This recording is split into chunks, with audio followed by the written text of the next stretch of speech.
Hello everyone, Warangel here, and welcome to the first season of Tales from the Rim, a new series of playthroughs that's going to be featuring the game Rimworld.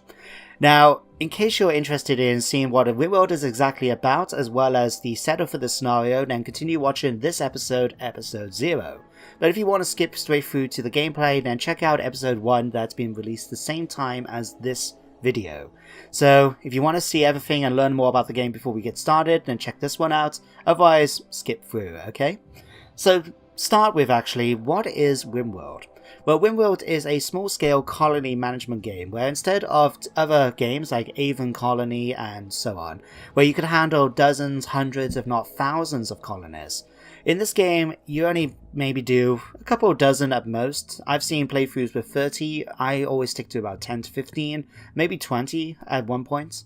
But even though it's small scale, you will get to know your colonists extremely well. They will all have their own backgrounds, personalities, and skills that they're passionate about. They will have their own injuries and that they will face throughout the playthrough, and you will guide them as the colony gets bigger, that you help build the colony and allow them to overcome challenges that come along the way. Now, I am a big fan of Rimworld. I have actually been a fan of this ever since I watched Rycon Roleplays play through the betas on his channel. And I've got a couple hundred hours in the game, so I like to say I enjoy this. And it's just one of those games that to me I can sort of sit back, switch my mind off, and just play through and enjoy. Apart from when the occasional big raid comes where I start panicking like crazy. But it's just one of those games I can really just sort of enjoy, and I thought it would be perfect for a playthrough on the channel. And in particular because of my second reason for wanting to do this, which is between the base game and the mods available out there on the internet, on Steam Workshop and the Ludian forums, you can tell any story that you want to do. I mean, to give you a few examples, if you wanted to do a Star Wars themed Let's Play, where your main character is a Jedi and his companions, as they try to escape the planet before the Death Star blows it up, you can do that. If you want to do a tribal start where you are a tribe of people trying to defend their home every night from metallic demons that aren't human attacking you, you can do that. If you want to sacrifice your enemies to Cthulhu in order to gain magical powers from the elder beings, you can do that. There is just so many different stories you can tell with Rimworld, and throughout Tales from the Rim, we're going to be checking out a few different mods and tell some different stories as we see if they succeed or fail. Starting with Series 1, The Radical, which is going to be checking out some of the more mad science mods available out there. So we look at genetic manipulation, we're going to be infecting people with radiation, we're going to clone people, grow body parts, and build robots. So very excited to see how this goes. Now we are going to be using a whole bunch of mods, which you can actually find here. And I'm going to have a link to the collection in the video description, but needless to say, I use a lot of mods. And most of these I find are just sort of quality of life mods to make the things better. But even this, for example, is a mod manager, where you can download all the different mods that you would like to do, and you can see some of the varieties here, like the ones with werewolves and Cthulhus and vampires and all sorts, and Star Wars. And you can activate the ones you want and even save different mod lists, so you can switch between back and forth ones depending on what sort of story you want to tell. And the one we're going to be focusing on for this one, if we pop down here, is GeneticRim, where we're going to be able to do genetic manipulation. We've got radiation down here with radiology. And we're also going to be playing around with robots and questionable ethics, so we can do cloning. We're going to do loads and loads of different stuff. Very, very exciting stuff. But that's our mods. Now we're going to set up the scenario and let's start off our colony. Oh, excuse me.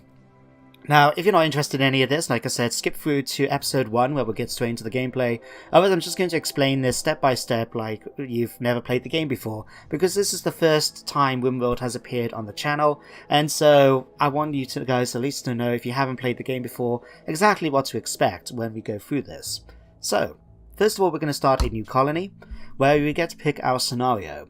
Now, the base game has these first 4 in it. These others have been put in because of the race mods I've decided to install. It's a science fiction setting for this playthrough. I want to have different alien races on the map. So we got these ones here.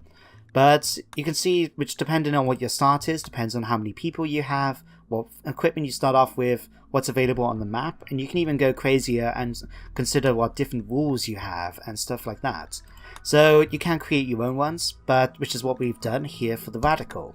So for the Radical, we have a mad scientist whose research into genetic manipulation has caused her employers, shall we say, to become concerned about the ethics of it.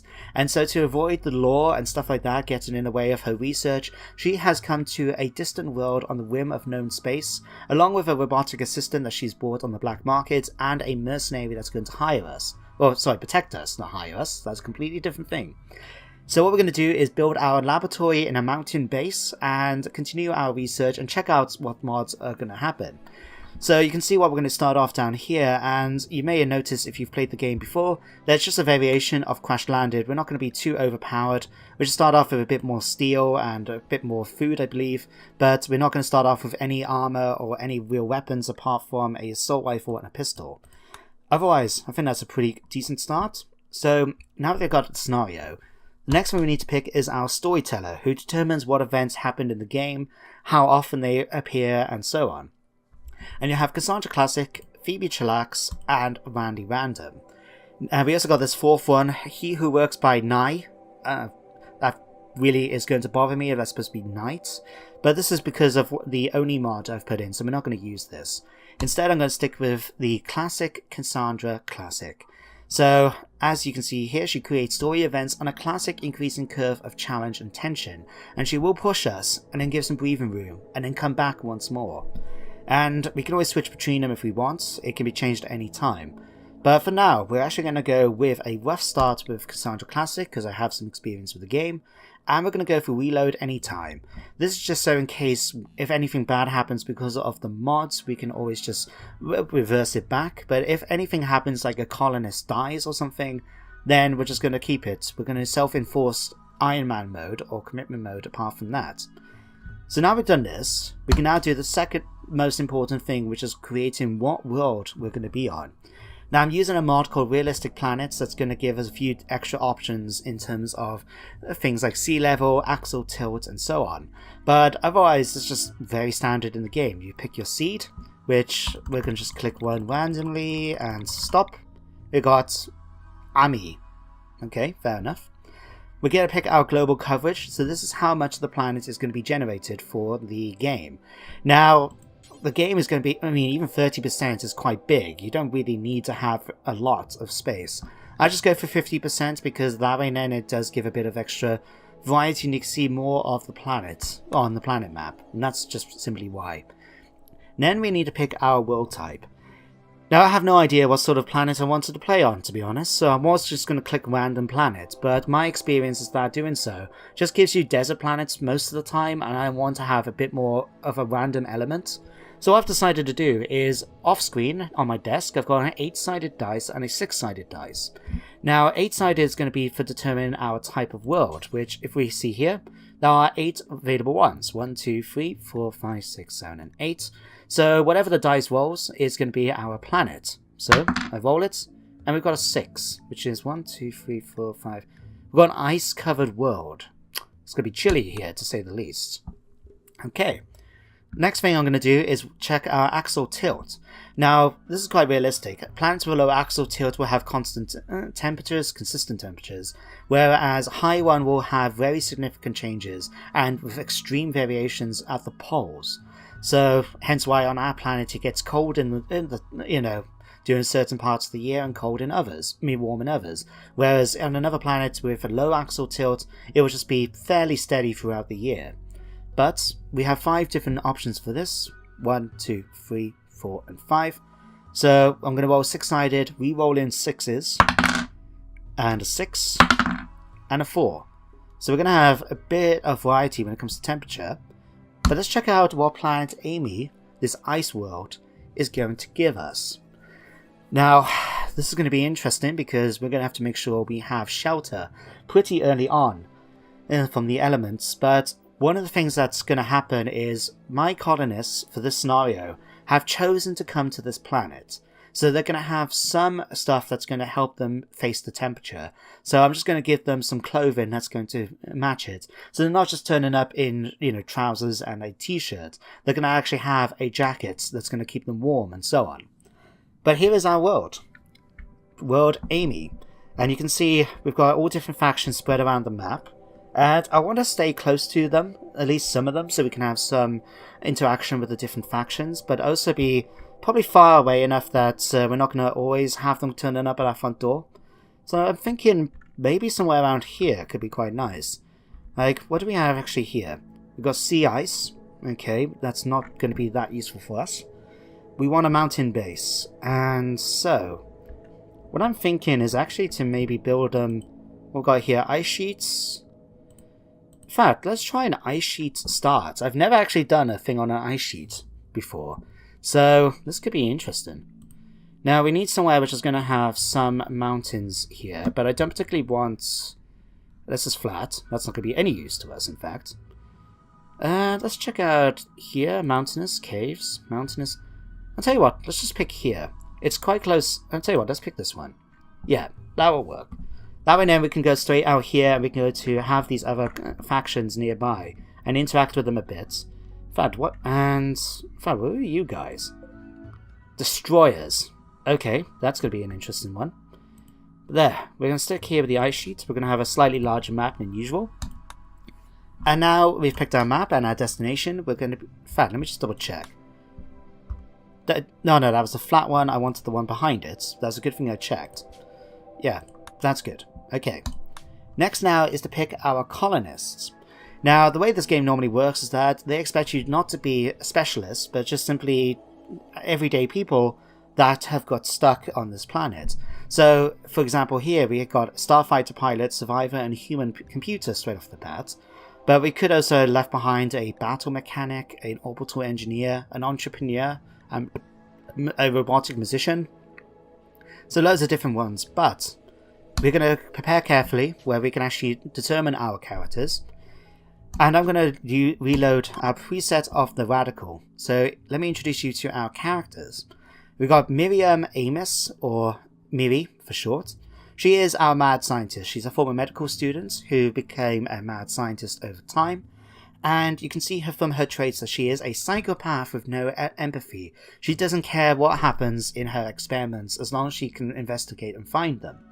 She's also too smart for her own good, which means she learns more quickly, but she's going to be more likely to break on us. And she's abrasive, which is going to cause some social issues, but I think we'll be okay. You can see as well she's a little bit passionate about shooting, crafting, and very skilled in medical, although it's not her main passion. Her main passion is actually intellectual. So she's going to be our main researcher, but she's incapable really of doing any plant work. We've also got then Hannah Silver, or Nina for short, for whatever reason, probably her middle name.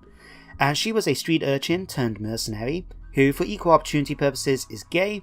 She's a transhumanist who wants to enhance herself with artificial body parts, and a careful shooter, which means that she takes more time to shoot, but more accurate as a result.